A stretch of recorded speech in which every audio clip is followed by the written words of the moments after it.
Hola, muy buenas tardes. Me da muchísimo gusto estar aquí esta tarde. Mi nombre es Ana Elena González Bermúdez, soy la directora del Centro de Estudios Mexicanos de la UNAM en el Reino Unido, ubicada en Kingston de Londres.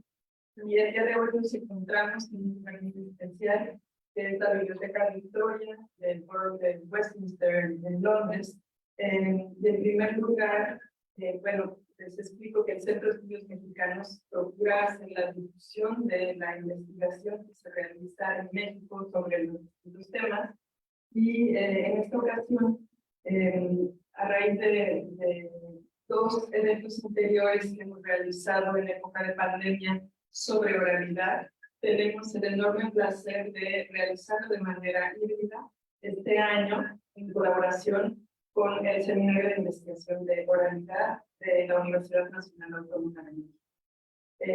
Quiero agradecer a la Biblioteca Victoria, en particular a Montserrat Redondo y a Antonio Lima, que nos albergan en esta ocasión para este par de días que dedicaremos a la oralidad.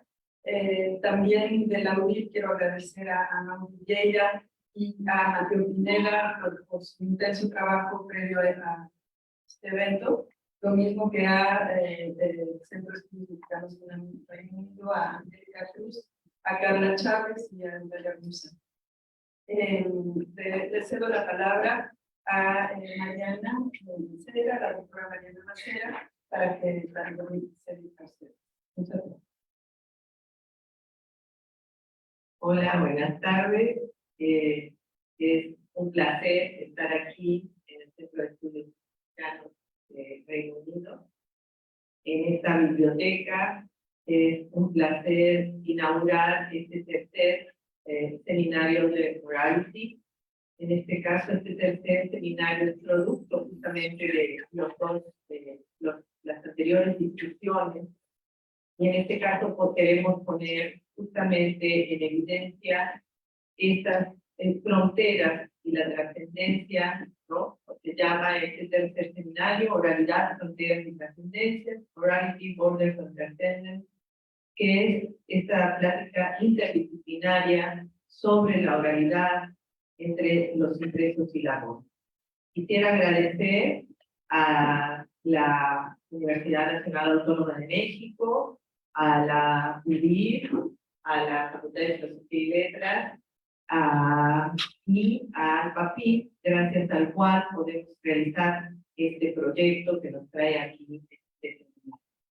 Para esta tercera edición contaremos con la presencia de distinguidos conferencistas como Luis Finlay, Alison Sinclair, Ricardo Musser y por supuesto la doctora Gloria Chicote, que nos acompaña hoy de la Universidad Nacional de La Plata y del CONICET de Argentina, y actualmente es la presidenta de la Asociación Internacional de Estadística. Quisiéramos agradecerles a todas y todos sus presencias desde los más distintos puntos, sabemos desde Japón, México, Argentina. Gracias por estar aquí hoy con nosotros y hacer posible. Gracias. Hola, ¿qué tal? Soy Susana.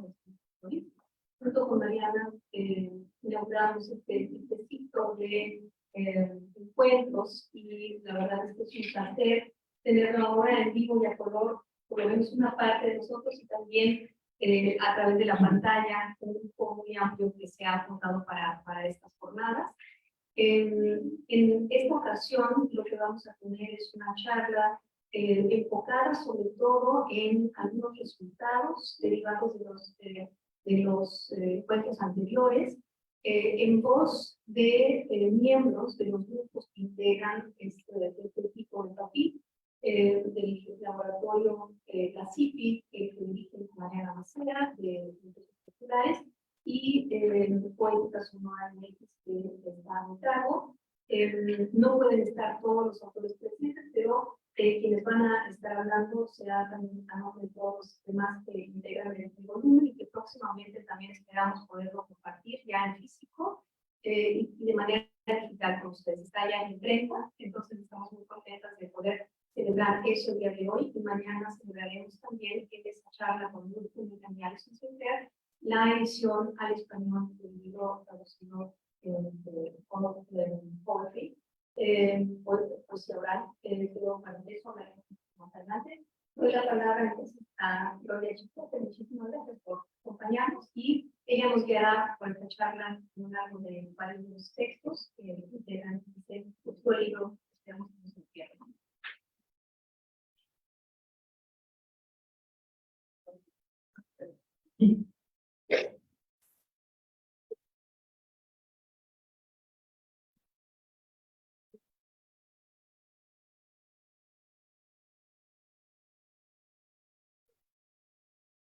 ¿Qué quieres?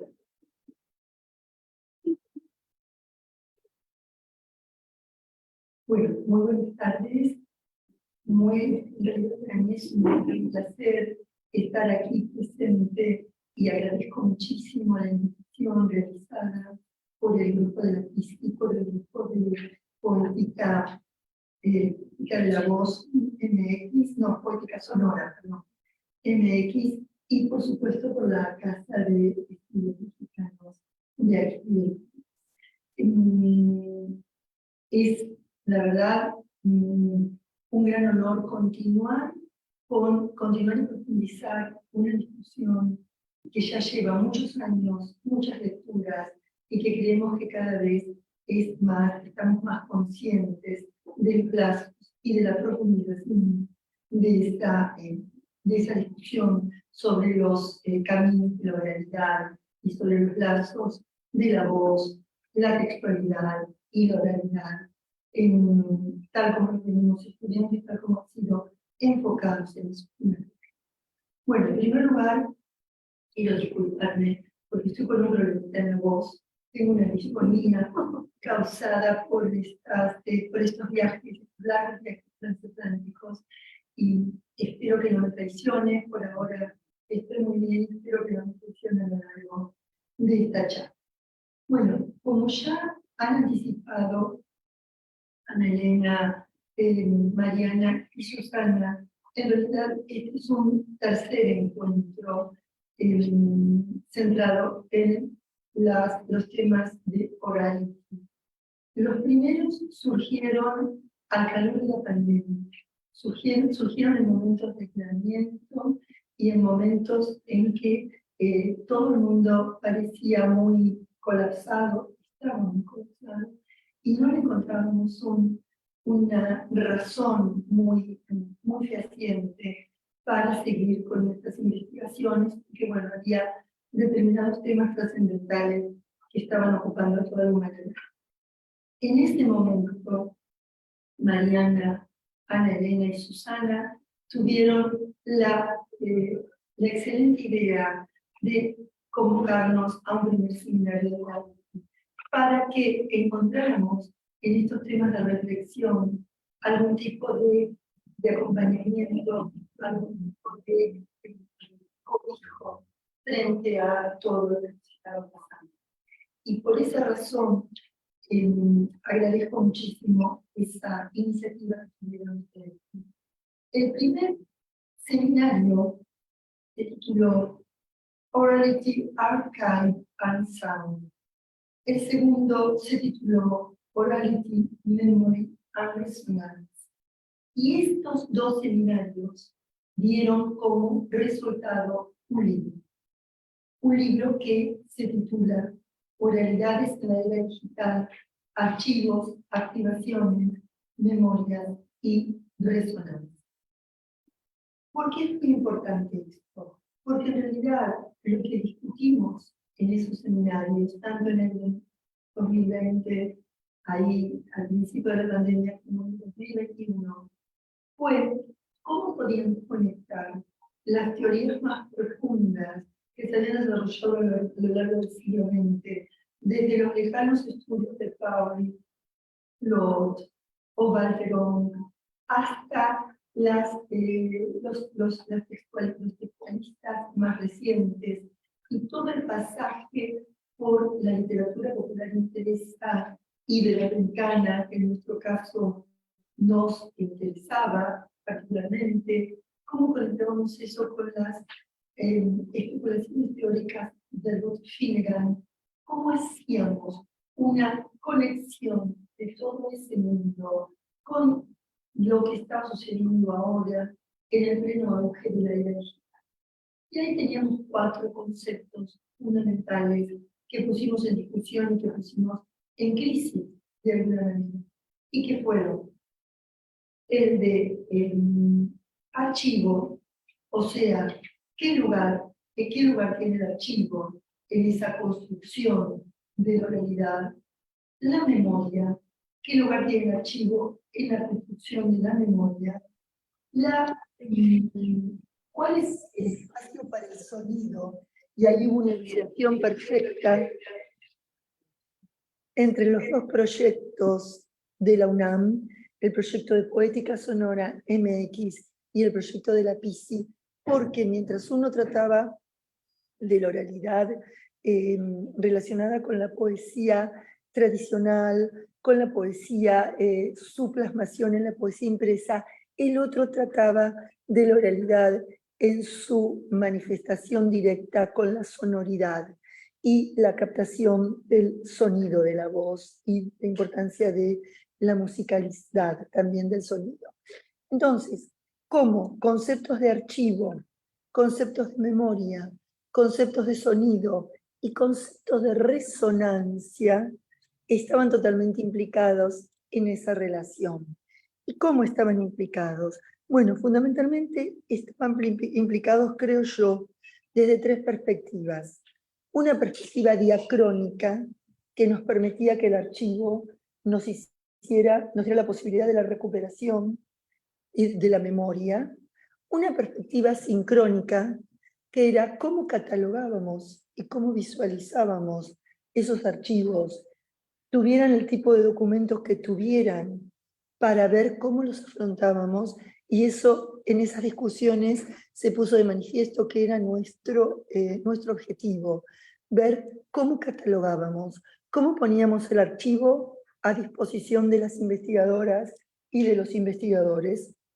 Y en tercer lugar, una tercera dimensión, que era una dimensión a futuro, que era cómo estos archivos se proyectaban en futuras investigaciones de nuestras áreas. Y allí, por supuesto, el concepto crítico en el cual tuvimos que indagar en profundidad fue el concepto del mundo digital y de la comunicación a través de la web, que por supuesto también la pandemia nos ponía en una situación, bueno, de mucha primacía, de que, bueno, ¿qué va a pasar con el mundo? ¿Qué va a pasar con nuestras investigaciones? ¿Y qué va a pasar con nuestro contacto como el que tenemos hoy? Pero en ese momento tuvimos que desarrollar estrategias y metodologías relacionadas con la comunicación virtual. Entonces también era importante ver qué lugar eran los archivos, qué lugar tenían esos archivos para ese tipo de comunicación y cómo se iban a proyectar en el futuro. Bueno, creo que este seminario de Borders and Transcendence, de fronteras y trascendencias, o trascendentalidades de esas fronteras, nos incursiona perfectamente en un resultado que fue el libro que hoy vamos a presentar y en las proyecciones a futuro de estos desafíos fundamentales. Sobre todo el de la preservación y el de la apertura de las investigaciones, sobre todo de la apertura de los archivos.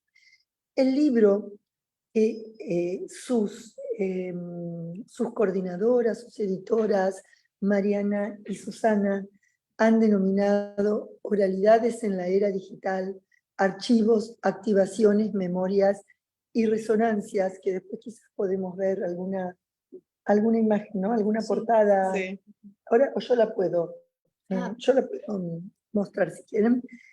Y tuvo esta génesis. Y en él se han concentrado las voces de muchos especialistas de distintas partes del mundo que participamos de esos seminarios virtuales, pero también, y eso es lo que quisimos focalizar hoy, han incluido las investigaciones de los equipos de trabajo, de los jóvenes doctores y doctores en formación, tanto del LAPISI como de Poética Sonora MX. Y lo que quisimos hacer hoy es un poco dar la vuelta de tuerca, no volver sobre la palabra de los maestros, que es una palabra que hemos leído, que hemos disfrutado y que hemos conocido, sino darles la palabra y darles la voz a las jóvenes y jóvenes investigadoras. Por eso hoy está a mi cargo coordinar este panel de discusión en el que van a intervenir, los voy a nombrar a todas y a todos y luego les voy a ir dando la palabra. Van a intervenir Ana Rosa Gómez Mutio de la CIPI, Grecia Monroy Sánchez, también de la CIPI, Fernanda Vázquez Carvajal, también de la CIPI, Ámbar Gertz, de Poética Sonora, Aurelio Mesa, de Poética Sonora, y Miriam Torres, de Poética Sonora. Cada uno de estos investigadoras e investigadores van a ser asediados con una pregunta, con una sugerencia que yo les voy a hacer y que yo voy a responder. Y a partir de eso, luego vamos a tratar de ir conectando las distintas partes del libro. Sobre todo, la conexión, que es lo que más me interesa, y me parece que el libro es plenamente exitoso, la conexión entre las dos líneas de investigación. La línea que coordina Mariana y la línea que coordina Susana, que en principio son dos líneas distintas.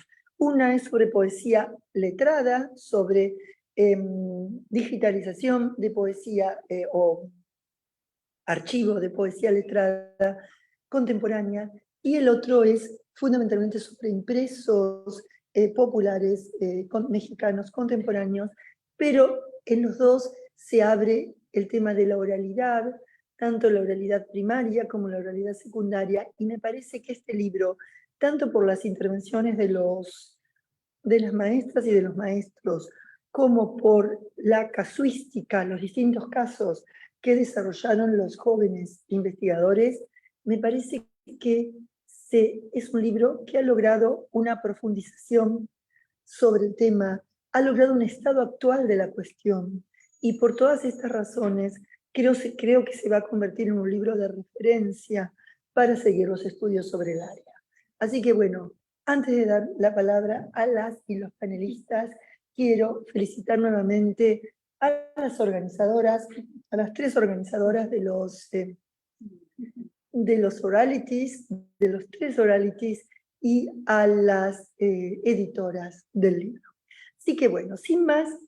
Si quieren, entonces te dejamos ahora sí la Bueno, muy bien.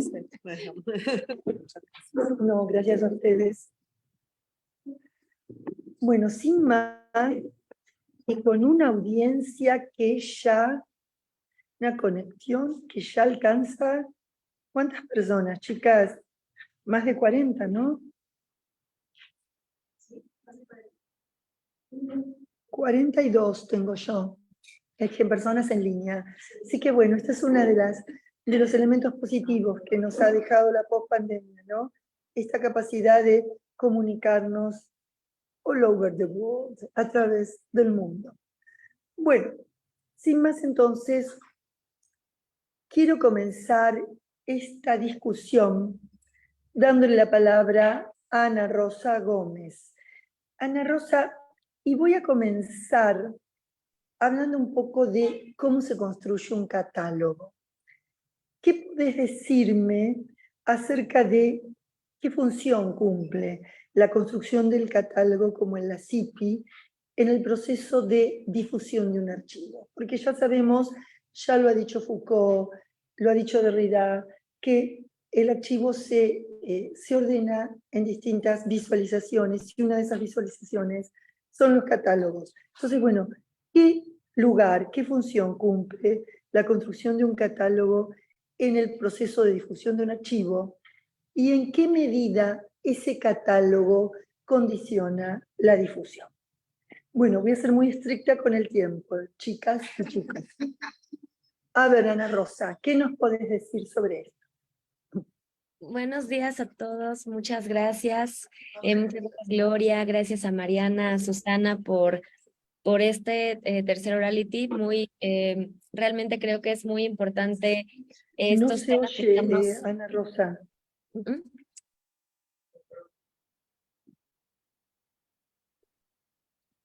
Ahí se escucha un poquito mejor. Aquí en los comentarios dicen que se escucha bien, no sé. Sí se oye, ellos dicen que sí se oye.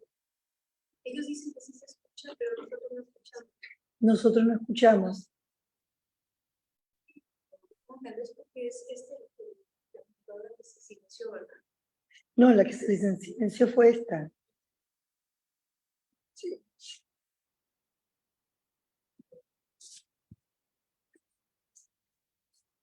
A ver, ahora.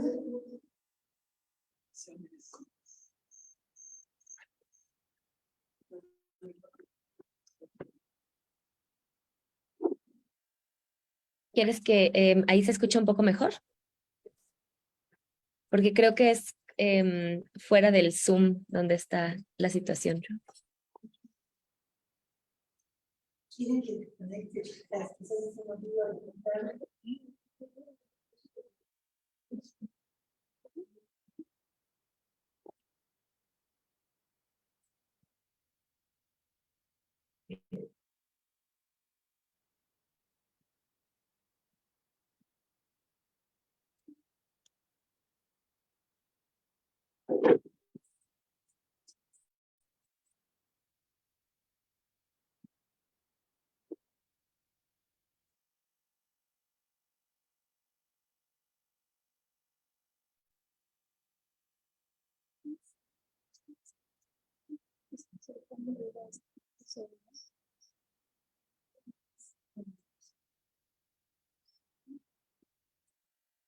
A ver, Ana Rosa.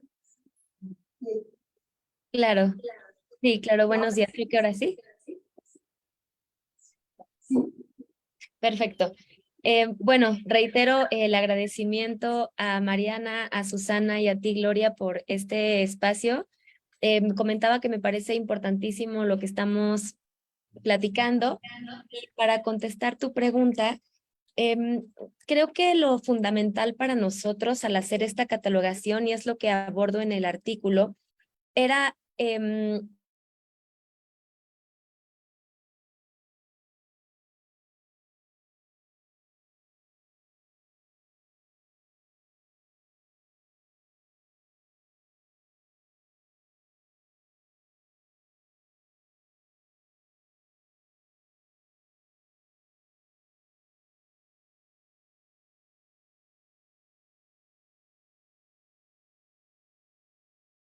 a ellos.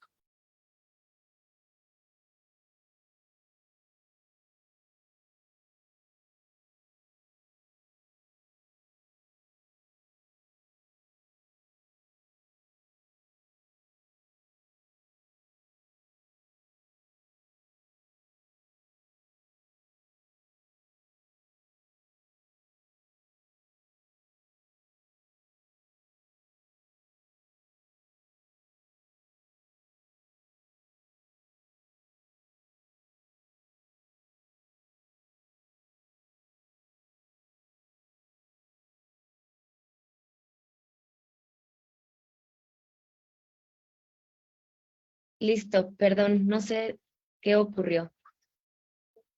Aquí está ya. Perdón, retomo. Bueno, respondía que lo que nosotros nos proponíamos era activar estos archivos por medio de la digitalización y algo muy importante era que la catalogación la construimos conforme a las características editoriales de la imprenta de Vanegas Arroyo. Es decir, lo que nosotros hicimos fue construir tomando en cuenta estas dinámicas editoriales, por ejemplo, las situaciones históricas con respecto a la muerte de Vanegas Arroyo, a cómo se dio el seguimiento después de su muerte en la testamentaria, a las condiciones propias de la imprenta que permitieron, por ejemplo, múltiples tirajes de los mismos elementos. Entonces, lo que nosotros queríamos es que en esta catalogación se reflejaran estas condiciones. Por supuesto, se puede señalar que esto condiciona la difusión, puesto que tenemos que tomar ciertas decisiones con respecto a considerar o no todas las variables, las variantes y versiones de estas hojitas que hemos localizado en diferentes colecciones. Entonces, lo que nos hemos propuesto es, y es de lo que va el artículo, cuáles variantes permiten que sí aparezca la misma hojita, pero que tiene distintos ornamentos, y cuáles indican que no debe incluirse en el catálogo porque de esa forma sería repetitivo y la búsqueda no sería la óptima. Entonces, a partir de este catálogo heterogéneo y de sus condiciones, nosotros creamos esta catalogación tomando en cuenta los formatos, las temáticas, las dinámicas editoriales propias. Y digamos, esto es como el nacimiento, pero todo esto con miras a proponer que la difusión fuera sencilla, amigable, que permitiera la visión de expertos, pero también de un público estudiantil, también de un público general, a través de herramientas de búsqueda, de lo cual hablará Grecia Monroy, bueno, de lo cual habló Grecia Monroy en su artículo. Y lo que queríamos es que la visión de estas hojitas, que la catalogación, nos permitiera que en el visor fuera rápido acceder a la hojita, que los archivos no fueran pesados, que se pudiera ir hacia atrás, hacia adelante, descargar, hacer zoom, de manera que fuera bastante intuitivo y que estuviera al alcance, porque de otra manera no se puede cumplir este otro objetivo del que hablábamos, que era la difusión. Entonces, muy rápidamente, porque el tiempo ya nos comimos un poco, lo que queremos es que de los estudios las personas puedan ir al repositorio una vez que lo encuentren citado, y también que del repositorio se puedan generar nuevas visiones, nuevos estudios. También queríamos que de las actividades presenciales de difusión hubiera la oportunidad de ir hacia el repositorio. Esto lo podemos abordar también en el artículo que escribieron Fernanda Vázquez, Shanay Ortiz y José Simón Menchaca, en el que también se abordan los logros de esta difusión. Entonces, creo que es muy significativo porque nos permite ver los vestigios orales, las modas tipográficas, la disposición en el papel, los caminos de la información, cómo llegamos de ciertas fuentes cultas médicas a unas hojitas de remedios disfrazados de remedios tradicionales y viceversa.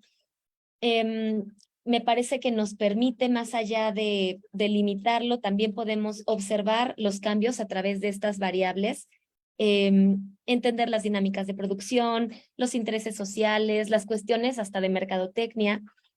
Y a la vez, este catálogo, lo que queda dentro, lo que queda afuera, pues también nos permite una mayor economía, facilidades en la búsqueda y en el orden de la catalogación. Entonces, pues de esto va este primer artículo. Creo que lo fundamental de esta construcción es entonces que facilite la difusión para que más personas puedan disfrutar de estas hojitas. Muchas gracias.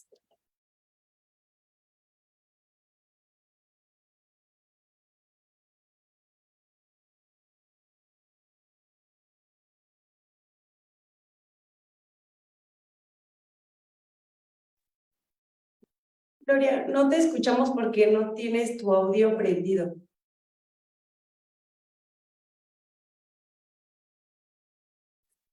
Ahora sí, ¿no? Ahora sí.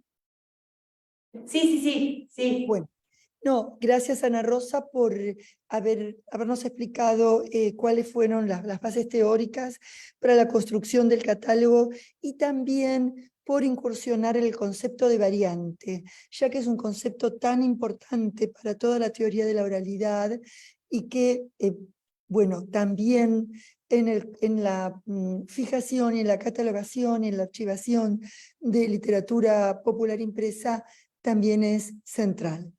Bueno, pasemos entonces ahora a Grecia. Grecia, ¿cómo podrías caracterizar el concepto de hibridez o de hibridación?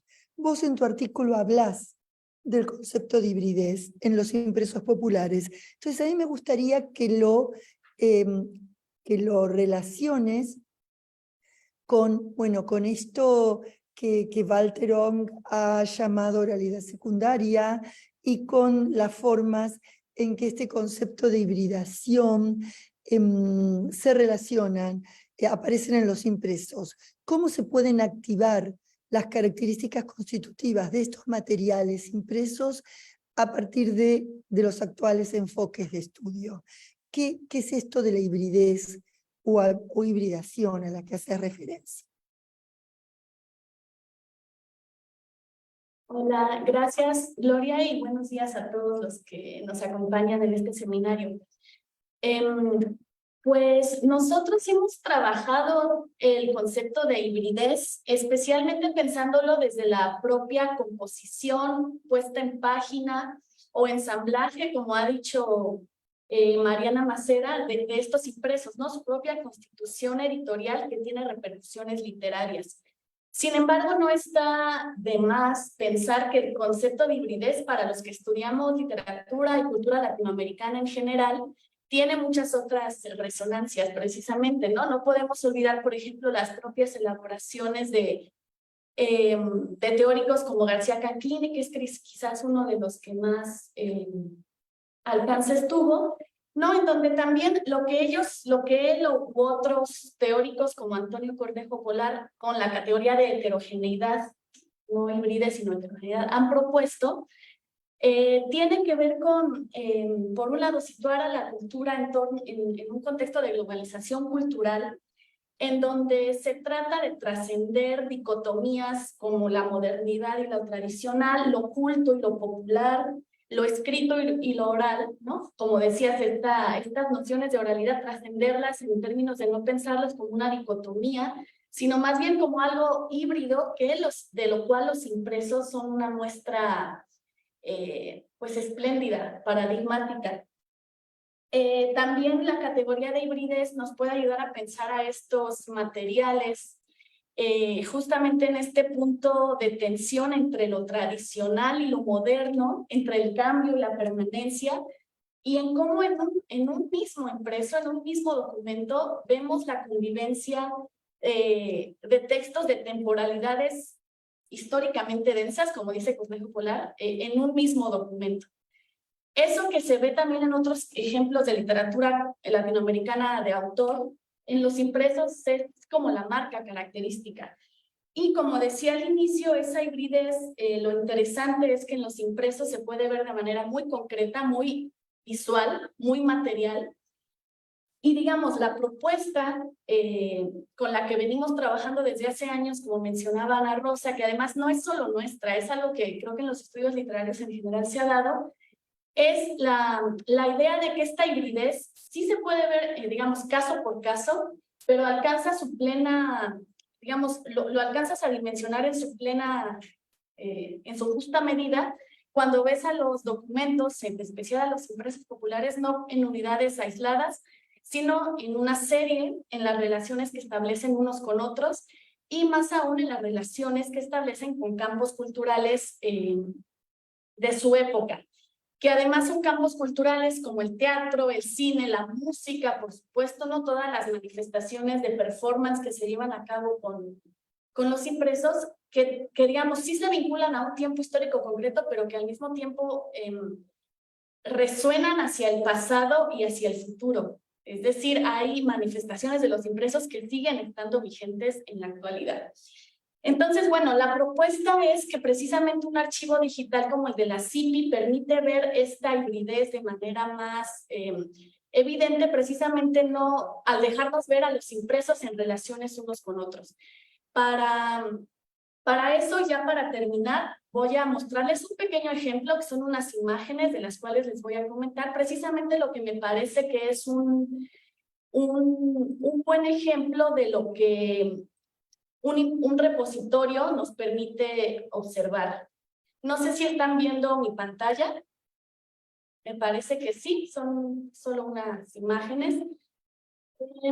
Cuando usamos un repositorio que nos permite tener acceso a grandes cantidades de impresos, pero cuando digo grandes quiero decir en el caso de la CIPI más de 3000, se le puede, digamos, el manejo de información que podemos hacer es distinta. Por ejemplo, en un mero nivel alfabético podemos ver la repetición aparente de un mismo título por lo menos 5 o 6 veces, en este caso después del baile. Si nos quedamos nada más con eso, pues podríamos pensar, bueno, eso es eso, una repetición, información reiterada, quizás, ¿para qué guardaron 6 veces el mismo registro? Sin embargo, teniendo en mente el concepto de hibridez, por ejemplo, lo que se nos permite es hacerle diferentes preguntas a esta información, es decir, ¿de verdad son lo mismo? O más que el concepto de repetición, entran en juego otros conceptos como el de reedición, ¿no? Que es de lo que hablaba Ana Rosa, o el de refuncionalización, ¿no? Que tiene que ver con la intertextualidad, con la economía editorial y con una serie de prácticas que la verdad para la literatura popular son el pan de cada día y que a lo mejor más bien nosotros que estudiamos la literatura a veces de manera un poco más clásica o dicotómica, nos cuesta trabajo entender, pero que para la imprenta popular era una cosa del día a día. Es decir, un vals originalmente en inglés, de origen estadounidense, ¿no? Como el que les pongo en la esquina superior izquierda, tuvo una inmensa popularidad a nivel mundial y por supuesto en México, y el editor Antonio Vanegas Arroyo, uno de los ejemplos paradigmáticos de la literatura popular en México, lo usó obviamente para editar, ¿no? Versiones traducidas de esa misma canción, evocando la melodía que seguramente la gente mantenía en su memoria, en su paisaje sonoro de la época. Pero no solo eso, digamos, el título mismo se refuncionaliza en una versión paródica que es la que ven resaltada en color anaranjado, que es una versión casi que a la mexicana, paródicamente a la mexicana, y también la refuncionaliza luego como una versión a lo divino, un contrafactum a lo divino especialmente para la época de las posadas. De esta manera vemos que eso que en un primer momento podríamos haber pensado que era un título repetido redundantemente, en realidad nos está hablando justamente de la capacidad de los impresos para refuncionalizarse y para poner en práctica de manera radical recursos literarios que tienen que ver también en última instancia con lo económico, pero también con su función oral, con su función performática, ¿no? Y bueno, pues para mí es uno de muchos, en verdad, ejemplos de cómo la hibridez constitutiva de estos impresos está ahí en cada uno de los casos, pero también, insisto, cuando los vemos como parte de una serie y verlos como parte de un conjunto mayor es solo posible, creo, de manera radicalmente ha cambiado cuando podemos verlos en un repositorio digital. Muchas gracias, Grecia, por tu ejemplo tan claro de... Ay, perdón. Está activado. ¿Me escuchan? Sí, te escuchamos. Bueno, gracias por este ejemplo tan claro de las situaciones de hibridez en la literatura popular impresa, que además es un concepto que, tal como lo señalaste, bueno, retomado por la antropología, por la sociología, pero muy importante en nuestra cultura iberoamericana, por los nexos y el estar entre caminos, entre lo europeo y lo estrictamente americano.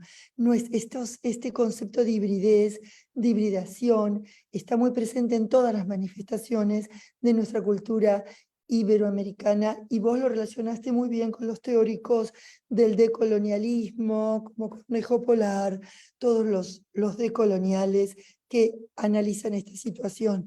Así que bueno, gracias, Grecia, por tu análisis. Vamos a pasar ahora a Fernanda Vázquez. Fernanda, vamos a hablar un poquito de divulgación. ¿Cómo puede hoy la constitución de un repositorio digital contribuir a la divulgación de un archivo? ¿Cómo pensás que un repositorio puede contribuir a ese proceso. ¿Existe un camino semejante al camino del papel, un camino semejante al del papel, a lo que sucede en las redes digitales? Bueno, a ver, contanos un poquito qué pensás sobre las nuevas formas de divulgación. Muchas gracias, Gloria, por la pregunta, y otra vez me sumo a los agradecimientos a las organizadoras, a Mariana, Susana y Ana Elena. Y bueno, también para responder, pues voy a agradecer a los coautores del artículo del que voy a hablarles ahorita y compañeros del equipo del área de divulgación de la CIPI, a Shanay Ortiz y a José Simón Menchaca. Voy a compartirles ahorita una presentación. A ver si se ve. Sí. ¿Sí? Perfecto. Bueno, pues bueno, para responder a lo que me preguntas, Gloria, pues quisiera decir o recordar, bueno, que la divulgación ya es parte del proceso final de la cadena de los repositorios y de lo que hacemos en la CIPI. Y justamente atiende a la necesidad o al objetivo que nos planteamos, uno de los objetivos centrales de la CIPI, que es hacer llegar los impresos al público de hoy, pero teniendo en cuenta que muchas veces los usuarios pues ya no reconocen tanto de qué se tratan los impresos populares, y habría que recurrir o proponer una activación de estos materiales y unas nuevas resonancias culturales. Un poco más como a lo que menciona el doctor Botrel también en su artículo, que es valorar la memoria hasta hoy, ¿no? Ya ver, espérenme, ¿cómo lo puedo hacer? Ahí está. Bueno, para esto, lo que hemos hecho en la CIPI es una traducción de los textos para un contexto actual, pues como les decía, dado que muchas veces los receptores ya no conocen físicamente los impresos, y a través de las redes, lo hacemos a través de las redes y demás herramientas digitales como el repositorio y la base de datos. Bueno, como ya lo mencionaban Ana y Grecia, pues la divulgación no se puede dar sin el proceso de digitalización previo, y el repositorio pues está pensado usualmente como la base de datos, como para el alcance de aquellos quienes buscan un acercamiento a los impresos, que generalmente pues, son los estudiosos, ya sean investigadores o estudiantes, algunas veces personas en general, pero pues falta dar como un pasito más para llegar a ese público en general, y cuando pensamos en ese público en general, lo hacemos hablando de divulgación. Bueno, la creación del repositorio es un paso indispensable para los procesos de divulgación. O sea, es decir, que sin la digitalización del archivo en físico, sin la catalogación de los impresos y su accesibilidad en línea, y sin su estudio también, no se puede hablar de una divulgación. Porque se trata de llevar el repositorio a canales de comunicación diferentes a los del repositorio, pero que implica un acercamiento previo a estos materiales. Bueno, y podríamos preguntarnos, bueno, y si ya está en el repositorio, ya no basta con estar digitalizado y accesible en línea para hablar de divulgación, pues efectivamente sí tienen un gran alcance. O sea, poner estos materiales en línea, como ya lo menciona Ana, pues, y Grecia, nos permite ver y tener un público muchísimo más grande, que no necesariamente tiene que irse a una biblioteca específica o consultar una colección privada en un espacio determinado, sino que lo puede hacer pues, a través de la comodidad de su casa con computadora y acceso a internet y luz y demás.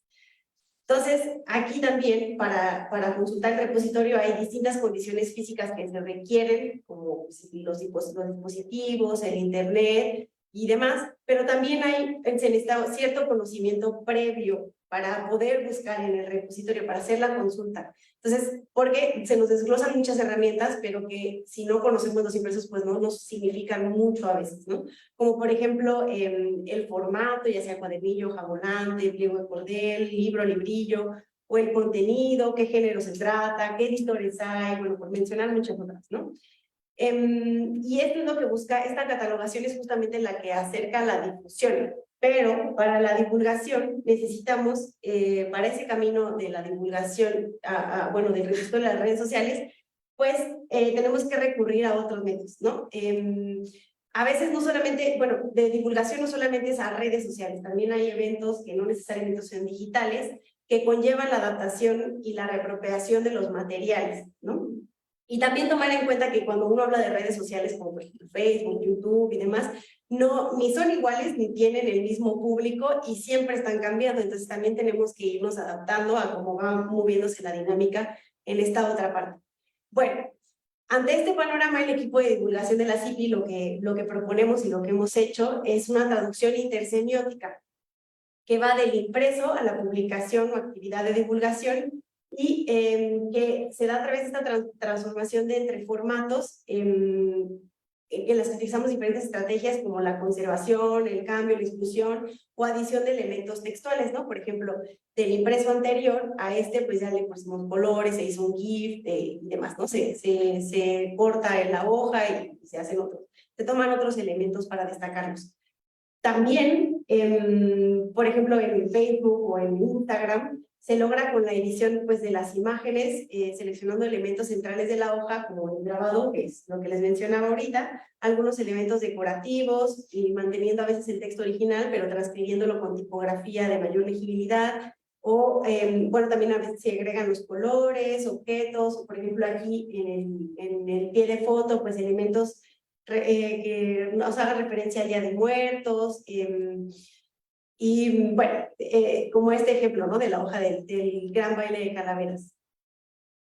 También, pues, hay otra transformación, otra adición, que no solamente es la imagen o el GIF, sino que se retoma del impreso, sino los comentarios adicionales que se dan a la publicación o la actividad, ¿no? Por ejemplo, este es el caso de una actividad que se da en físico con chicos de prepa, en el que se les tiene que, en lugar de escribir un pie de página, por ejemplo, como en Facebook, se les invita se les cuestiona, ¿no? Si conocen los impresos populares, qué es una impresión popular, cuál es la función del grabado, qué es una calaverita literaria, se transforman el impreso en sellos para que ellos puedan diseñar su propia hoja volante, escriban su calaverita y demás. Bueno, entonces esa es otra cosa que solemos hacer como parte del equipo de divulgación, ¿no? Como las actividades de divulgación.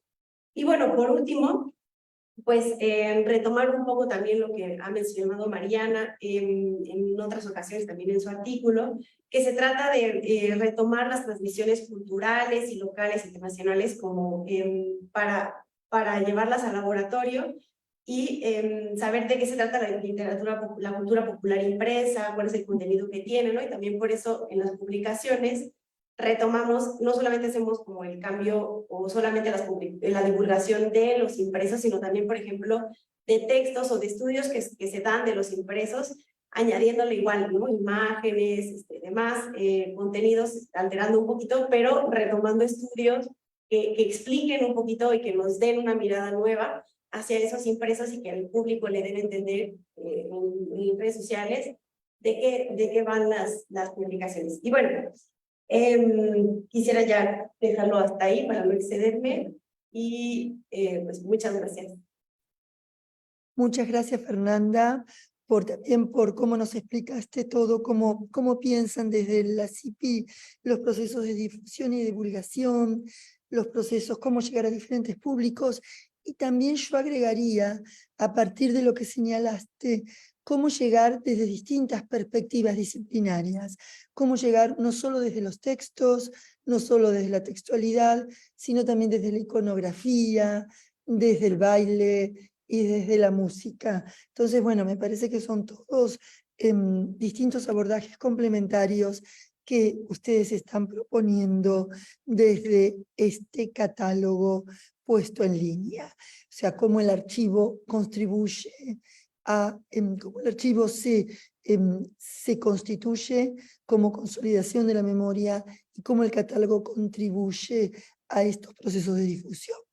Bueno, ahora vamos a pasar a la poética sonora MX. O sea, cómo desde la fijación de la sonoridad poética, en la mayoría de los casos poesías letradas, poesías de autor, se constituye también un acervo cultural constituido con fines académicos de primera línea para indagar en los procesos constitutivos de la literatura y de la crítica literaria.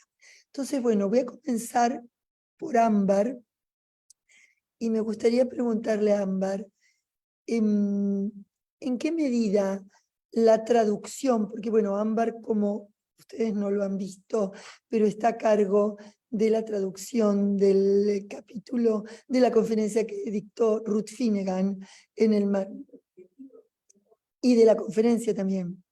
Solo del libro, del libro, no pensé que de las dos cosas. Bueno, fundamentalmente es la autora, por supuesto, del libro que se va a presentar mañana. Pensé que también había intervenido en la traducción, pero eso se hizo en el equipo de acá de Londres, ¿no es cierto? Bueno, entonces, Ámbar, que estuvo a cargo de la traducción de un texto clave que contribuyó a la formación de todas y todos nosotros, que es el libro Oral Poetry de Ruth Finnegan, y que, bueno, mañana vamos a hacer su presentación en su primera traducción al español, o sea, también un momento clave en un proceso de difusión. Queríamos preguntarle a Ámbar, ¿en qué medida esa práctica de la traducción constituye también una forma de recuperación de la memoria y recuperación de un texto desde una perspectiva diferente? ¿Cómo en qué medida una traducción también es una nueva lectura y una nueva aproximación, en este caso a un texto clásico? ¿Cómo incide en el proyecto Poética Sonora la recirculación del pensamiento de Ruth Finnegan? Ámbar.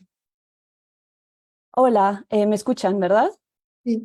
Sí, perfecto. Muchas gracias, gracias por la pregunta y gracias a las compañeras por sus aportes tan interesantes y por darnos la oportunidad de hablar y de reflexionar aquí sobre este volumen que reúne pues estas diversas los diversos y múltiples intereses, ¿no? Que nos enlazan como grupo o más bien como grupo de grupos, ¿no? Como un conjunto de grupos que, como dijiste al principio, pues tienen diferentes enfoques, pero este volumen creo que también nos habla de cuánto se pueden desdoblar estos intereses en complementariedades, ¿no? Y en colaboraciones. Yo puedo responder desde mi propio campo, que en este caso específico pues es el de la traducción, ¿no? El cuidado de las palabras en su transposición, que es el papel que yo también he asumido en Poética Sonora desde que entré al proyecto y hasta hoy. Y claro, pues resulta un poquito anómalo, aunque también podemos pensar la traducción en un sentido muy amplio, ¿no? Hay diferentes formas de pensar el concepto, ¿no? Pero sí me imagino que mi artículo pues habrá sido como difícil, pienso en las editoras, colocarlo, ¿no? Entre los otros que abordan de otras maneras el material propiamente dicho. Entonces, bueno, entre esas actividades colaborativas que yo he llevado a cabo en Poética Sonora, pues como bien dices, está la traducción del libro de Ruth Finnegan al español, Oral Poetry, que encabecé y que portamos entre miembros de Poética Sonora y del AUDIR también, con el apoyo de las compañeras de la CIPI, que fueron de gran ayuda a la hora de ciertos vocablos y ciertos léxicos y ciertas traducciones que eran muy específicas de ese campo y que para nosotros era un poquito más difícil encontrar. Y bueno, cada quien nos ayudó desde su expertise, digamos, y no voy a decir desde su trinchera porque, bueno, ya la práctica y la realidad nos demostraron que podemos contar con el apoyo mutuo en el momento en que se requiera, y eso es algo que atraviesa, ¿no? Las diferentes disciplinas de cada uno y cada una de nosotros en estos varios grupos de trabajo. Como ya se dijo y como ustedes saben, pues a través de sus actividades Poética Sonora busca atender, ¿no? A la memoria sonora, material e inmaterial.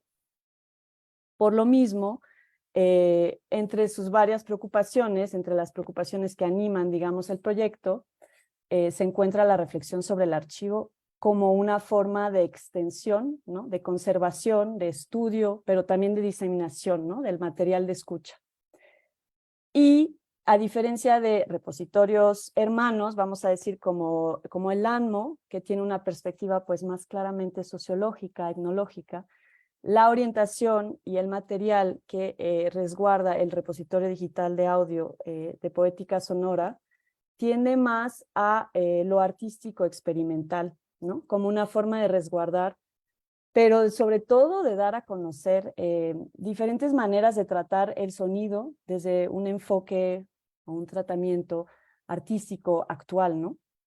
Y también es una forma de discutir preocupaciones de índole curatorial, ¿no? Como bien lo explica Susana en el capítulo que escribió para el libro, ¿no? En el artículo que escribió para este volumen.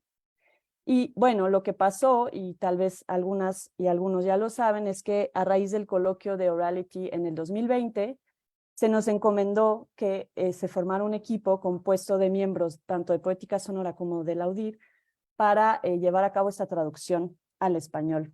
Hablarán obviamente más extensamente del libro mañana en presencia de la autora y de las editoras, solamente lo menciono aquí porque ese fue el trabajo que yo llevé a cabo junto con el equipo y sobre el cual escribí en mi artículo que está en este volumen. Ahora, para responder, la consecuencia de trabajar muy íntimamente con un texto es que, claro, nos sumergimos, ¿no?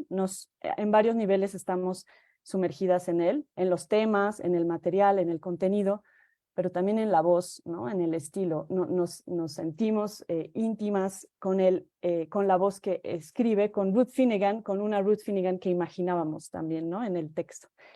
Y es una intimidad que es resultado de muchas horas de trabajo en grupo, de trabajo solitario, cada una en su teclado, y creo que es una condición obligatoria para una buena traducción, ¿no? Para una traducción exitosa, sobre todo porque estamos hablando, en este caso, de un material que es trabajo de campo, pero trabajo de vida, ¿no? Como obra de vida, podemos decir. Y quienes conocemos bien el texto sabemos que en su perspectiva ampliamente comparativa, no se decide totalmente por abordar el material desde una mirada antropológica, ¿no? Sino que además extiende la indagación hacia el significado, el valor humano, artístico de la emisión sonora en los diferentes casos que aborda, ¿no? Quizás traicionando un poco la formación también literaria de Ruth. Y en ese sentido creo que se enlaza con los intereses y con los gestos que nutren realmente el desarrollo del repositorio digital de audio de Poética Sonora, ¿no? Y por otro lado, pues la reescritura, la traducción del discurso de Finnegan y de sus reflexiones en un campo tan cambiante, tan dinámico, ¿no? Como el de la oralidad, pues exige y requiere la revisión del archivo como forma discursiva. Y eso es una reflexión que portamos como proyecto y que nos brinda mucho material para seguir pensando nuestro propio repositorio, las orientaciones que va tomando, las formas que pueden surgir de las curadurías, etc. Y nos ayuda a pensar en la vitalidad del documento sonoro que resguardamos y en su cualidad, ¿no? Como un eslabón en la larga cadena de transmisión de la poesía oral, a veces etiquetada pues como popular, como folclórica, como tradicional según el caso, y a veces pues no tan claramente definida, ¿no? Sino que son términos que en ciertos casos se utilizan como un paraguas y reúnen muchas prácticas. Entonces, pues al traducirlo al español, en esas muchas horas de trabajo que les decía, estamos en un compromiso, ¿no? Que es un compromiso con una tarea que implica escribir como otra persona que también es uno mismo, ¿no? Y nos dimos cuenta en ese trabajo que no se trata de actualizar la voz de Finnegan, incluso si ahora esta edición al español, como van a ver mañana, incluye mucho más material sonoro, ¿no? Enlaces y brinda acceso a sus propias grabaciones y a otras que se han resguardado y que se encuentran en línea. Decía entonces que nos fuimos dando cuenta que no se trata de actualizar la voz de Finnegan, sino de demostrar que perdura, ¿no? Que vive, que se mueve y que trasciende. Y pues nos sentimos muy agradecidas por haber podido acceder a esta voz y a este archivo y darle esta continuidad en los espacios hispanohablantes de la comunidad estudiantil y académica. Muchas gracias. Gracias a vos, Ámbar. Muchas gracias por tus comentarios sobre el proceso de traducción, sobre esa apasionante tarea de la traducción y por habernos introducido también a a tu experiencia en la traducción del libro de Finnegan, sobre el que mañana vamos a hablar más extensamente. Así que muchas gracias. Y ahora entonces, para continuar con esta mesa, vamos a pasar a charlar un poquito con Aurelio Mesa, también miembro del equipo de Poética Sonora MX, y con él vamos a hablar un poquito de la relación entre digitalización y audiolibros. ¿Qué es esto de los audiolibros y cómo se relaciona con la digitalización de los archivos? ¿Cómo inciden estos procesos en la difusión de la poesía contemporánea? ¿La poesía contemporánea se lee en audiolibros? ¿En qué medida se renuevan los estudios de la poesía al integrar los aspectos vocales? O sea, todos recordamos aquellas grabaciones un poco inusuales que teníamos de un poema de Neruda o de un poema de García Lorca o de algún poema de Borges, y cómo eso nos movilizaba en una dimensión distinta del estudio de la poesía.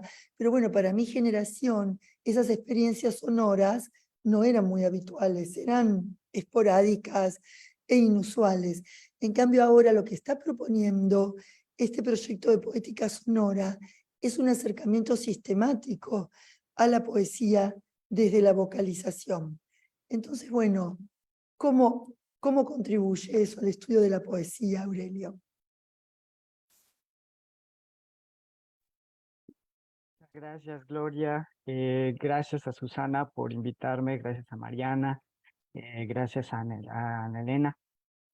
Ana Elena y Susana fueron mis profesoras en la licenciatura, entonces les tengo mucho cariño, y Susana sigue siendo mi mentora y la coordinadora de este proyecto tan increíble que es Poética Sonora y al cual he dedicado tanto tiempo, incluso después del doctorado, ¿no?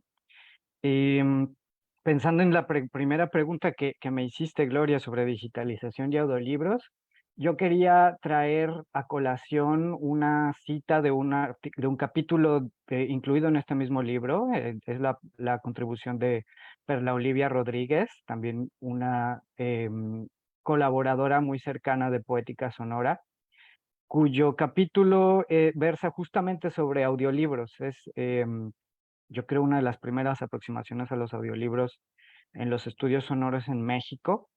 Y en las conclusiones Perla dice algo que que viene a colación a digitalización, audiolibros, oralización, etcétera.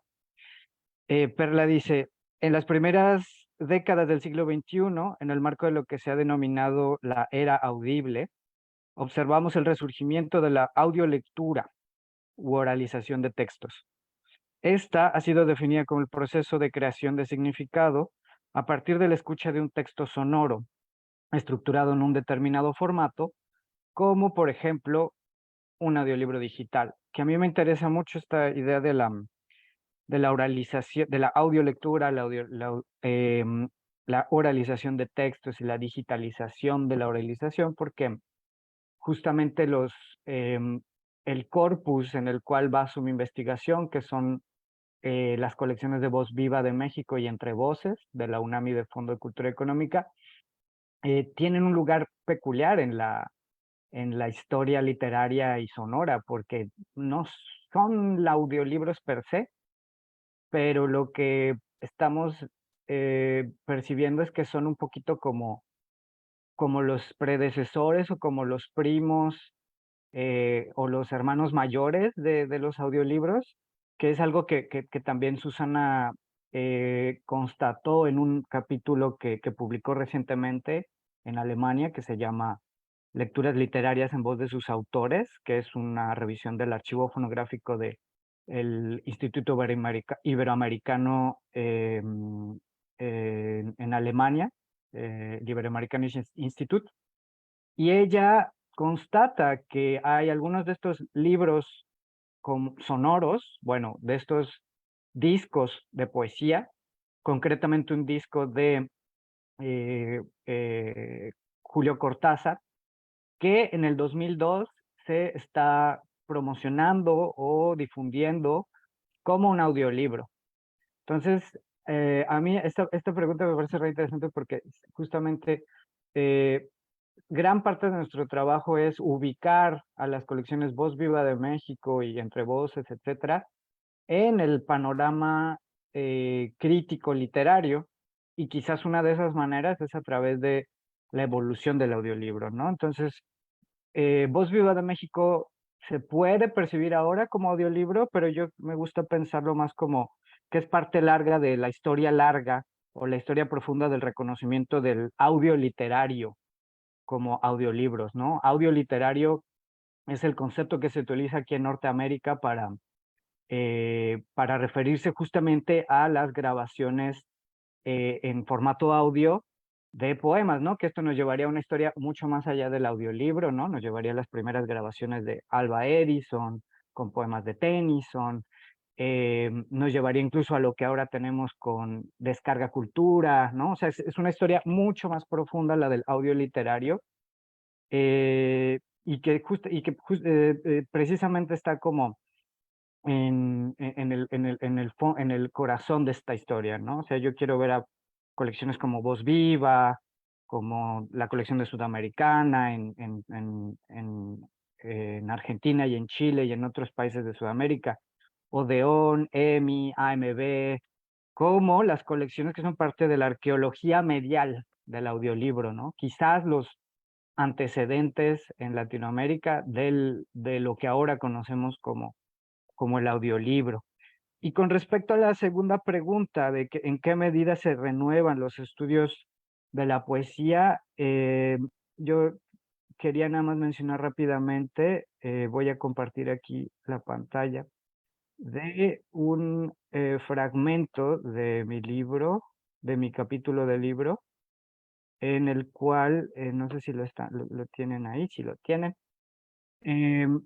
Son dos pequeñas gráficas de uno de los programas que utilicé para tratar los archivos de audio, ¿no? Pasé por un proceso de reconocimiento de señal de audio, una cantidad de alrededor de 200 grabaciones, y ese es como el corpus de este estudio. Y el que les quiero enseñar aquí nada más es un ejemplo concreto de cómo la cuantificación de los aspectos sonoros de una grabación sonora pueden ser útiles para la crítica literaria, ¿no? Este es como uno de mis ejemplos casi que preferidos, ¿no? Hay es sobre el poema Agua de bordes lúbricos de Coral Bracho, que fue el objeto de estudio de un capítulo largo, un capítulo seminal de Susana González sobre la figura autoral a través de la sonoridad, ¿no? Y Susana llega a una conclusión muy interesante sobre la manera en la que el poema termina, que no es una forma ascendente, no es como A, ¿no? Sino como A que va hacia arriba, ¿no? Y es una percepción basada obviamente en la observación empírica, en un conocimiento propio de cómo son las entonaciones finales en un poema, etcétera, lo que la lleva a concluir que este poema tiene una terminación truncada.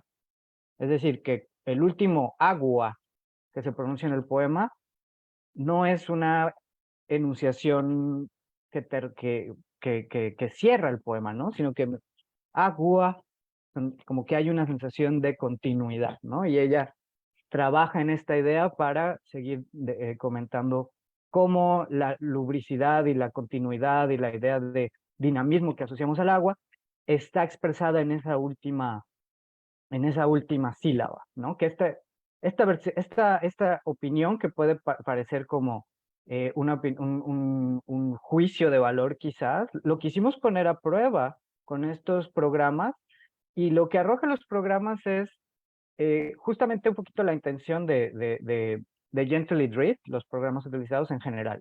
No es tanto refutar o negar lo que de manera empírica observamos. Es al contrario, darnos herramientas cuantitativas para poder decir, efectivamente aquí hay una pronunciación distinta, ¿no? O efectivamente aquí hay una, un tono de voz distinto, ¿no? Lo que vemos con estos programas es que efectivamente hay una línea ascendente o no necesariamente descendente en 2 de las versiones de Agua de Bordes Lúbricos, ¿no? Entonces fue muy, muy estimulante ver que incluso con lo temprano que se encuentra el desarrollo de estas herramientas, podemos ya utilizarlas en casos muy concretos, en estudios muy específicos sobre poemas en particular, ¿no? O sea, podemos hablar a grandes rasgos sobre una inmensa cantidad de textos, pero también podemos hablar a un nivel muy granular. Y eso es lo que me interesó y lo que quería yo poner a discusión en esta mesa.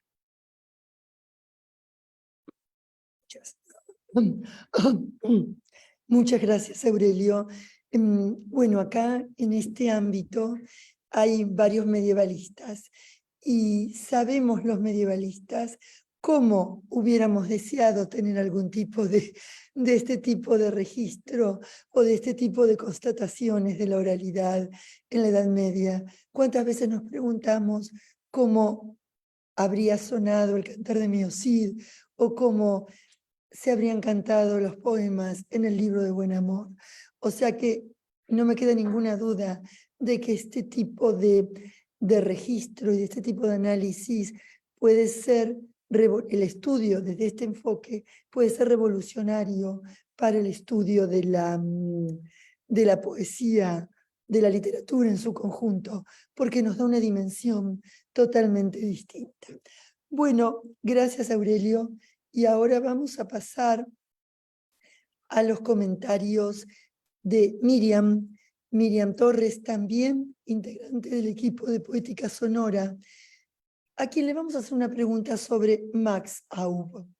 Ya sabemos la importancia del escritor español en México, de su presencia en México, y lo que quisiera que nos contara Miriam es un poco los caminos de oralización que tuvo la obra de Aub y cómo está siendo recuperada ahora en este momento a través de estos proyectos. Así que bueno, Miriam, te doy la palabra para que nos cuentes un poquito cuál fue el camino de Max Aub desde el punto de vista de los estudios sobre oralidad poética y no solo poética, sino de la obra de Aub en su conjunto. Hola, buenos días. Gracias, Gloria, y gracias a las organizadoras de esta tercera edición del seminario Orality, a los equipos involucrados en la realización y a los otros 16 personas que son parte de Poética Sonora y algunas de las cuales están en la sala de Zoom y otros nos siguen por la transmisión. Bueno, para contextualizar, ¿no? El título de mi texto es Reflexiones acerca de 2 actividades sonoras de los archivos de Max Aub, y esto tuvo como el origen del artículo fue porque en 2019 la Cátedra Max Aub, que es parte de Cultura UNAM, realizó un ciclo justamente de revisiones e intervenciones a sus archivos y hubo cuatro activaciones, ¿no? La primera de ellas, y bueno, yo me aboco a 2, y de las 2 de las que yo hablo, la primera es una que fue en Fonoteca Nacional, y que como, digamos que ahí el chiste era usar parte del acervo de la colección de Voz Viva, justamente porque como ya se habrá comentado quizá en otras ediciones de Orality, pues Max Aub tuvo, no diré que fue el fundador porque como que no hay un consenso al respecto, pero fue una pieza muy importante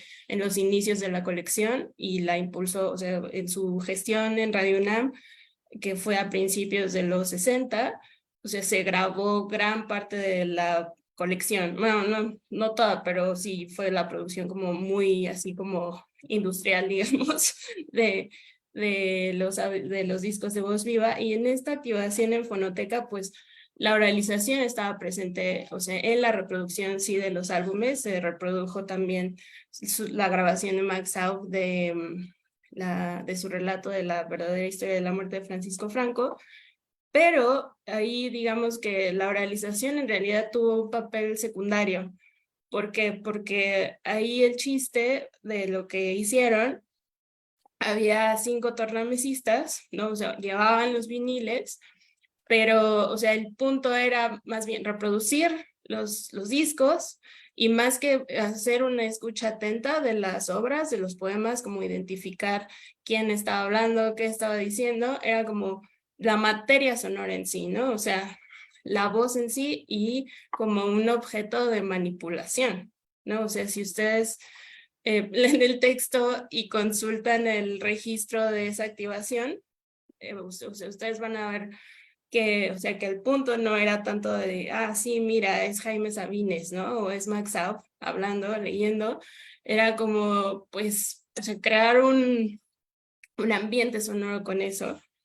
Y el punto también era como un acercamiento muy físico al archivo, ¿no? O sea, como decir, sí, o sea, la colección de voz viva son los discos, más que son los autores, o son los poemas, o son los textos, ¿no? O sea, los discos, los cassettes, incluso uno de los tornamesistas como que hizo una intervención asistida como con gente del público que estaba ahí.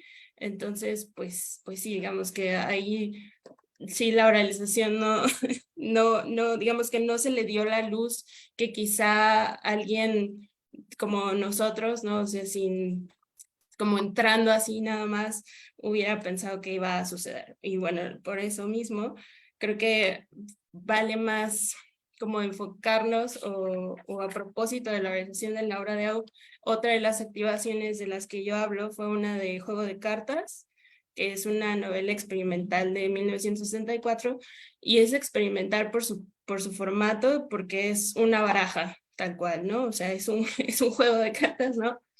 Y lo que esa en realidad fue como la primera fue la activación y luego como que se remedió, y con esto quiero decir, o sea, se pasó, bueno, para la activación se tuvo que remediar para empezar, o sea, lo primero que se hizo en realidad fue grabar cartas, una selección de las cartas, no se grabaron las 108 cartas, o sea, y quiero decir, o sea, en las cartas, los naipes, por un lado hay un dibujo que hizo Max Aub, pero él le da el crédito a su heterónimo, ¿no? A Josep Torres Campalans. Y, y del otro lado hay epístolas, ¿no? Por eso, o sea, es juego de cartas, ¿no? Porque pues sí, o sea, es como puras epístolas, puras cartas, pero aparte, o sea, el chiste de la baraja es justo eso, ¿no? O sea, su formato apela a una lectura que es grupal, ¿no? Digo, no cancela una lectura individual, pero digamos que el chiste, pues sí es, digamos, como entre varias personas leer los textos. Y bueno, o sea, la activación que se hizo en 2019, como les decía, lo primero que se hizo fue hacer un llamado a voluntarios para que leyeran los textos y, o sea, los grabaran, ¿no? No los leyeron en vivo, pero los grabaron y tuvieron una producción sonora. Y esos audios, después un grupo de artistas digitales hicieron animaciones, ¿no? O sea, con los audios fueron videos que se proyectaron y luego hubo también una interpretación coreográfica. Entonces, digamos que la oralización sí fue importante, pero no fue lo más importante, ¿no? O sea, la parte de un todo. Y luego esa serie de audios de enero a marzo del 2020 fue parte de la programación de Radio UNAM, ¿no? Se podían escuchar cápsulas, porque además las cartas pues son muy breves, ¿no? O sea, tampoco es, ni siquiera llegan a los 2 minutos, por ejemplo, leídas, o sea, lo mucho han de ser como entre 1 minuto, 1 minuto y medio a lo mucho, y eso ya con rúbricas, ¿no? Y producción sonora. Y es una selección de esas cartas, me parece que son 60 las que están en el repositorio de Radio UNAM, en el radio podcast, porque también, o sea, se transmitió en la programación. y después se pasó a un repositorio y ahí pueden consultar un número limitado de audios. Y por último, no, porque no es el único lugar donde ustedes pueden escuchar, digamos, como esa obra en audio, o en esa parte de esa obra en audio. Se hizo la Cátedra Max Out en el 2020, hizo una versión digital de Juego de Cartas, ¿no? Y ahí sí están las 108 cartas digitalizadas, pero, y retoman los videos que se usaron para la activación con los audios grabados, también los audios que solo son audio, y aquí o sea, como que el plus de la versión digital, bueno, uno de los, como de los bonus de la versión digital de Juego de Cartas es precisamente que apelan a una oralización, pero de los jugadores, ¿no? O sea, de las personas que entran al sitio web y que están jugando y dicen, pues voltean los naipes y dicen, no, pues, o sea, les sale una cosa que denominaron carta karaoke, ¿no? O karaoke, y o sea, eso sí quisiera mostrárselos, entonces voy a compartir mi pantalla. Ay, acá está. Y bueno, aquí pueden ver, ¿no? O sea, salgo rápidamente, este es como el inicio de Juego de Cartas. Y, ahora como me regreso a mi otra... gracias. Y o sea, aquí si les salen 7 naipes, ¿no? En una primera instancia, y ustedes pueden ver que del lado derecho, pues pueden volver a sortear las cartas, ¿no? Donde dice barajar. Bueno, yo aquí lo dejé porque lo que yo les quiero enseñar es esto precisamente, ¿no? Lo que les comentaba de las cartas karaoke, que apelan a una oralización, pero ya de las personas jugadoras, ¿no?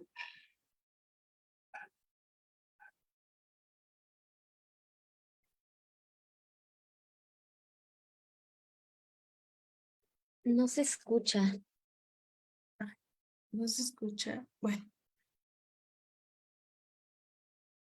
Perdón, bueno, aquí no importa tanto, o sea, si tiene una pista sonora, o sea, perdón que no compartí mi audio, pero sí, o sea, ustedes ven que, o sea, el chiste aquí es tal cual, ¿no? O sea, es como si ustedes estuvieran en un karaoke y ya sí, o sea, esa es la estética, digamos, y pues sí, pero aquí, bueno, ese es, en cuanto a realización se refiere, creo que esta es como la apuesta más novedosa que se ofreció con Juego de Cartas y la obra de Au.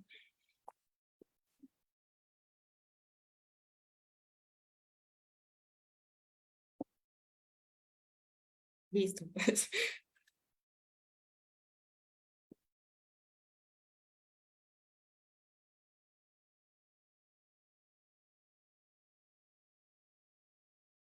No escuchamos. Bueno, ahora sí, ahora me escuchan, ¿no es cierto? Bueno, te pido disculpas porque justo me dio como un ataque de tos y creo que mi voz llega hasta aquí, pero bueno, hemos llegado. Llegué para escuchar las intervenciones tan interesantes y que me parece que ponen en evidencia que este libro, sin lugar a dudas, es una profundización, una actualización y una redenominación del concepto de oralidad. En ese sentido, no me queda dudas de que estamos frente a un enfoque renovado de la literatura letrada, de la literatura popular, de la literatura tradicional, de la literatura impresa, desde las posibilidades que nos da nuevamente el estudio de la voz. Bueno, es un poco contradictorio que hable sobre la voz en este momento de tanta disfonía, pero parece que ahora la estoy recuperando. Bueno, gracias a todas y a todos. Me gustaría sí darles la palabra lamento que ya no tenemos tiempo para un debate, ¿no? No tenemos tiempo. Un poquito, bueno, si alguien quisiera hacer una pregunta de las aquí o los aquí presentes, o alguien de los conectados, tenemos más de 40 personas conectadas, y no, está bien. Y si alguien quiere hacer una pregunta, con mucho gusto. Sí, a ver un micrófono, por favor. Sí, pero necesitamos... ¿Está prendido? Ya. Sí. Tengo una pregunta, creo que para Aurelio. Estaba pensando en este estudio de los audiolibros y de la voz. No sé si tienes alguna idea en, por ejemplo, cuál es el lugar ahora de no solo los audiolibros, pero los podcasts también como lugares donde se están recuperando contar historias, más o menos casi como radionovelas, ¿no? Entonces que tienen sus capítulos y te escuchas y te sientas, o también llegan a tener estas versiones de, no sé, de canales de YouTube, entonces también hay una cuestión audiovisual ahí, y no sé si tienes algún pensamiento, has pensado en eso, si quisieras elaborar. Vamos a recoger, no sé si hay alguna otra pregunta. Mariana.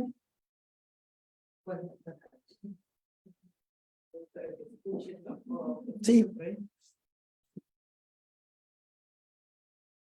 Hola, bueno, a ver, para que me escuchen, gracias a todas y todos. Es justamente una pregunta de que un poco resumió aquí Gloria, pero quería a través de esto, sobre todo para los justamente que trabajan impresos, ¿no? Que es partir a una transformación o a un impreso que a la vez es performático, que a la vez no es intermedial. Y en este sentido, este trabajo que se hace en la CIPI, en un repositorio, y de lo que hablaron ustedes, es un poco cómo estos repositorios no solamente son de preservación, sino hay que ver una activación y una transformación para su estudio. Entonces ahí mi pregunta sería, incluso para poética sonora también, ¿no? Es como esta activación, estas resonancias que se crean, preguntar un poco cuáles estas opciones que vemos en estos repositorios para una activación mayor, ¿no? Y para estas resonancias que tendrán en nuevos estudios. Muchas gracias, Mariana. ¿Alguna otra pregunta? En el chat hay una pregunta. A ver.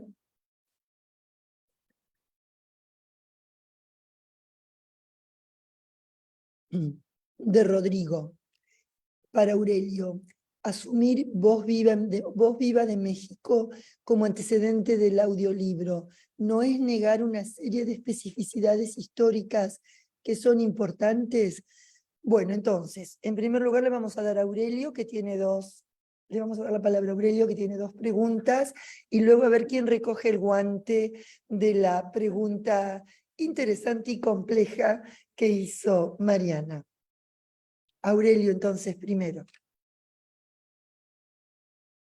Claro, pues bueno, voy a responder primero por la última, la de si niega una serie de especificidades históricas. Por supuesto que los niega.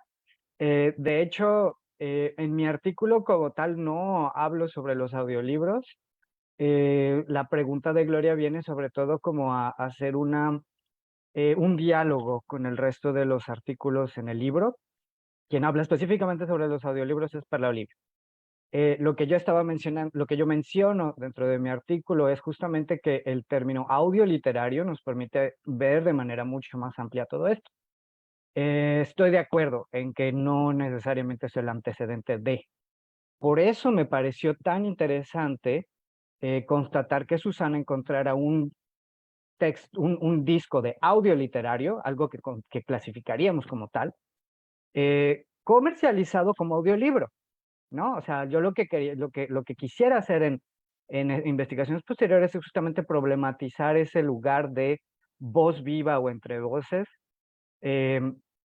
como algo mucho más complejo, ¿no? Y creo que el concepto de audio literario me ayudaría mucho más que el de audiolibro, ¿no? Agradezco mucho la pregunta porque efectivamente me ayudó como a poner los puntos sobre las IES, ¿no? Sobre la pertinencia de estos términos. Sin embargo, justamente el artículo de Perla era algo que yo esperaba desde hace mucho. Yo esperaba que se hablara de los audiolibros desde hace mucho en México porque es un tema que en Norteamérica pues ya lleva desde hace bastante tiempo desarrollándose, a la par de la presencia cada vez más creciente de los podcasts, ¿no? Que los podcasts también aquí en Norteamérica compiten comercialmente de una manera mucho más clara con los audiolibros, ¿no? Hay compañías enteras que se dedican a hacer tanto podcast como audiolibros. Y bueno, con esto como que poco a poco me voy metiendo a la segunda pregunta sobre ver a los podcasts vis a vis los audiolibros. Y trato, también es un tema, es un tema súper complejo, cada uno de ellos, tanto audiolibros como podcast, como audio literario, que cada uno de ellos nos podría dejar como hablar de un artículo entero, un libro entero. Solo quiero como como señalar que efectivamente hay gente que no nada más está estudiando los podcasts, sino que los está archivando de manera masiva. Está el archivo de podcast de Internet Archive como un ejemplo, y particularmente hay un grupo de trabajo sobre podcasts en Spoken Web, que Spoken Web es uno de nuestros referentes en poética sonora, que es como una red de archivos y de instituciones que tratan sobre el audio literario y sobre distintas manifestaciones de el sonido en la literatura y en las artes, ¿no? Entonces, son las dos referencias que yo podría dar. No soy un experto ni nada, ni en audiolibros, ni en podcast, pero yo creo que Spoken Web podría ser un buen punto de inicio para lanzar estas discusiones en español, que definitivamente son pues un tema casi virgen en México. Muchas gracias, Aurelio. Bueno, y a ver quién responde la pregunta de Mariana. Grecia. Sí, Ana Rosa. Bueno, Grecia primero y luego Ana Rosa. bueno, como decías, es una pregunta muy compleja que yo creo que vamos resolviendo de a poco, pero digamos, yo como que hemos querido insistir mucho en esta cuestión de eso que dijo Mariana, los repositorios no solo vistos como una herramienta estática de conservar los documentos de manera fija e inamovible. Tiene una parte de eso porque claro que en nuestro caso se trata de documentos cuyo acceso físico ha sido difícil, tanto por la dispersión de los acervos, no solo a nivel nacional, sino internacional, y por el hecho de que son materiales cuya, digamos, son antiguos, es difícil a veces el acceso real a ellos, el contacto por las restricciones de los bibliotecarios, de la propia conservación de los archivos. Entonces, claro que sí es un gran avance el poder consultarlos, ¿no? El repositorio sí los resguarda. Pero creo que más allá de eso, efectivamente el propio acceso que permite un repositorio está hermanado completamente con la investigación. Yo les di un ejemplo con esta canción de Después del baile, pero realmente cuando puedan, esperemos que ya muy pronto echarle ojo al libro. Hay varios artículos que ofrecen ejemplos así. El propio de Mariana lo aborda en torno a 2 canciones, y un artículo muy hermoso que es el de Joaquín Díaz, el director y fundador de la Fundación Joaquín Díaz, lo hace también, explora como un repositorio digital, en este caso el de la Fundación Joaquín Díaz, en torno a solo una palabra, la búsqueda de una sola palabra, que es la palabra pajaritos, porque él parte del romance de San Antonio y los pajaritos, que es este milagro que hizo San Antonio siendo niño, y cómo tan solo la búsqueda de una sola palabra en un repositorio tiene múltiples resonancias precisamente, y tiene manifestaciones polimorfas que van desde el romance, pero también a conjuros, a ensalmos, a audios, ¿no? Porque también la Fundación tiene un gran repositorio de audios, y cómo eso, digamos, a un investigador con cierta curiosidad, eso le da un mundo de posibilidades para imaginar la verdadera riqueza de lo que significaba esa literatura en su contexto original de difusión, de producción. Entonces yo creo que en el caso al menos de la CIFI por ahí va la propuesta.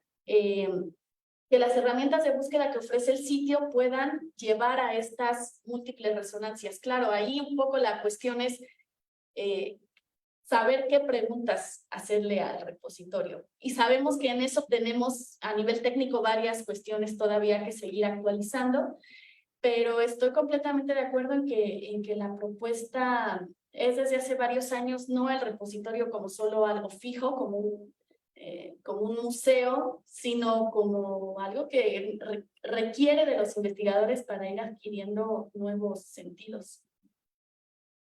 Muchas gracias. No sé, Ana Rosa, ¿querés completar algo?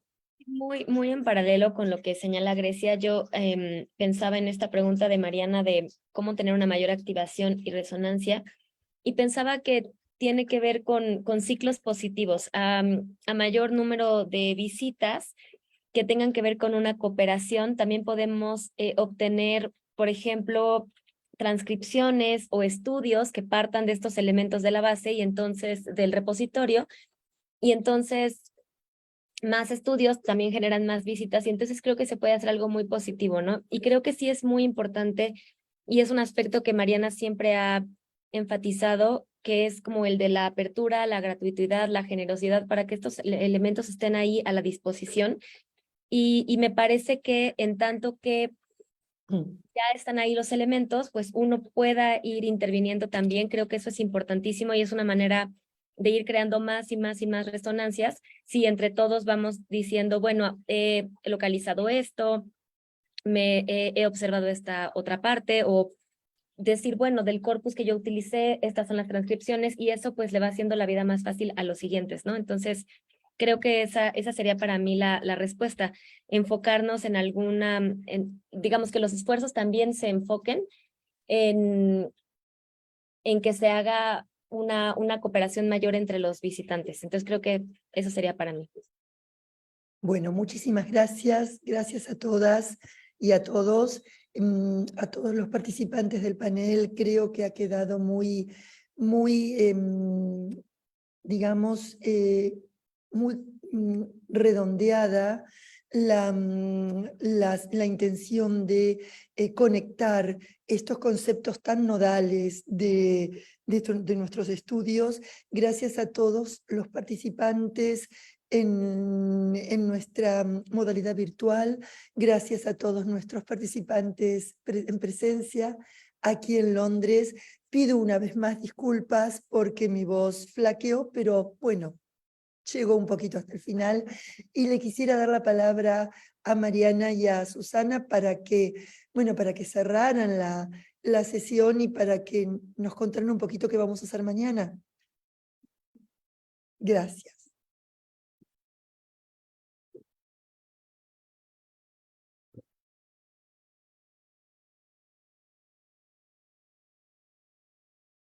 Bueno, pues muchas gracias, Gloria, y qué esfuerzo tan grande, la verdad. No, que no. están haciendo también con la voz. Esperemos que eso no tenga mañana consecuencias.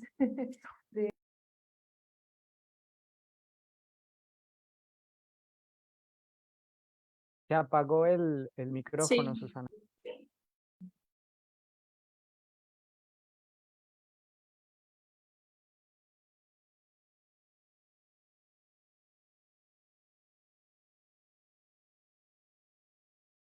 No se escucha.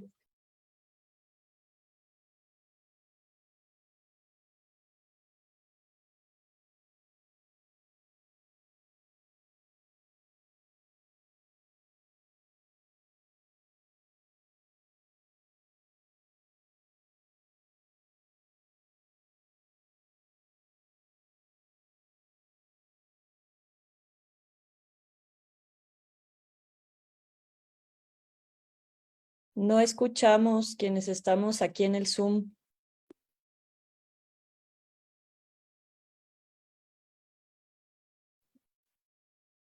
Creo que está cancelado el micrófono de Gloria, que es por donde estaba entrando el audio.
¿Ya Ahora, se escucha ahora sí? ahora sí.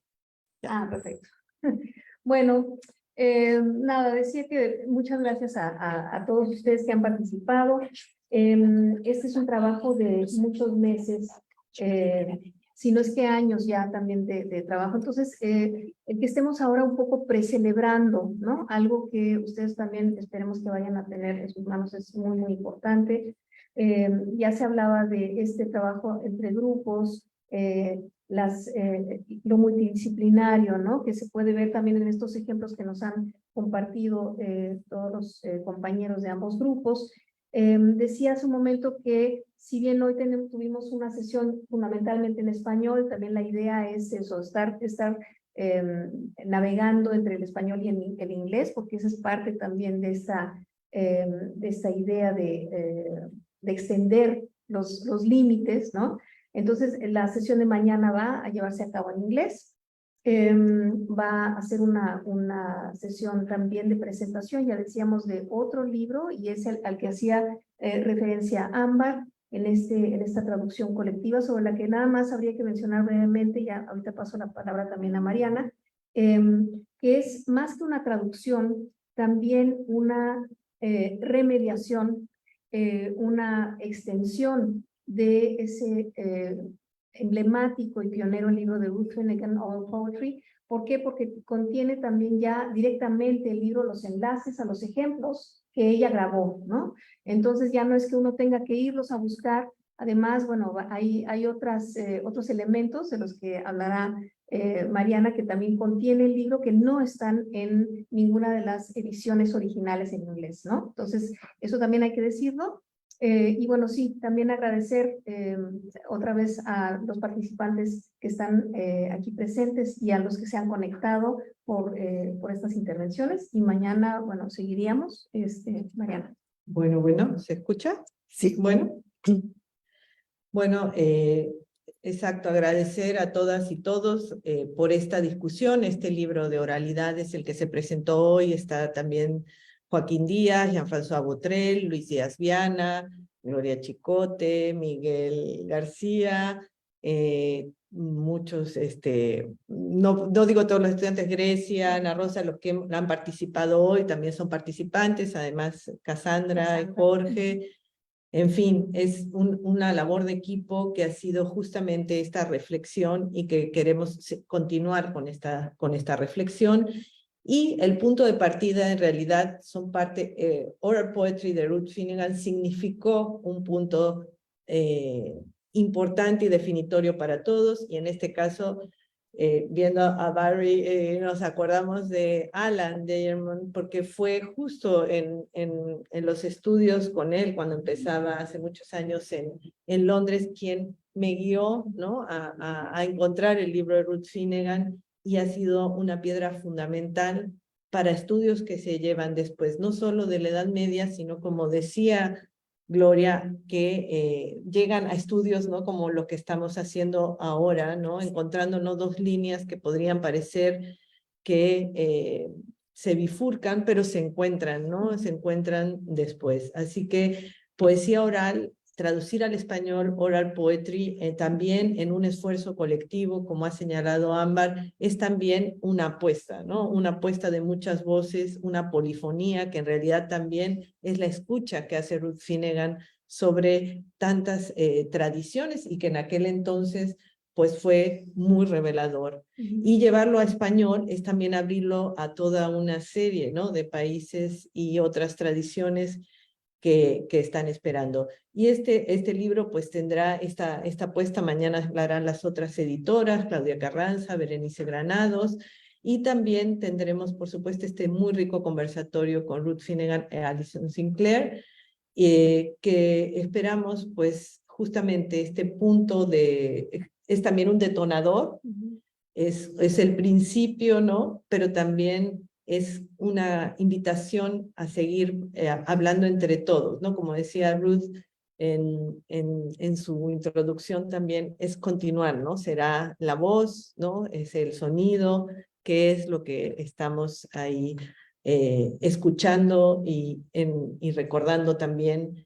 en estos impresos que también parecen tan lejanos de la voz y finalmente se transmitían a través de la voz. Entonces tenemos ahí estos puntos de encuentro y entre fronteras impresas, escritas, orales y de lenguas, y por eso hablamos también de estas trascendencias, ¿no? De la voz y el impreso. Así que muchísimas gracias. Y solamente, sí, gracias. perdón, Gloria. no, solamente quería saludar y agradecer a los saludos que nos llegan por el chat, porque tenemos ahora más de 40 personas conectadas que nos están agradeciendo y que nos están saludando. Así que bueno, Claudia Carranza, entre ellas, una de las editoras del libro.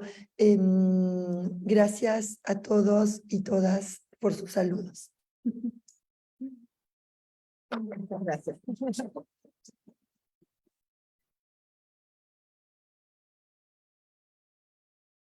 Nos Bueno. esperamos mañana, entonces. Sí, Mañana a las 4. a las 4 hora del Reino Unido y a 9. las 9 de la mañana hora De México. México. Y otros horarios. Y otros horarios que... Intermedios. Intermedios. Bueno, gracias a... Muchas gracias a todas y todos.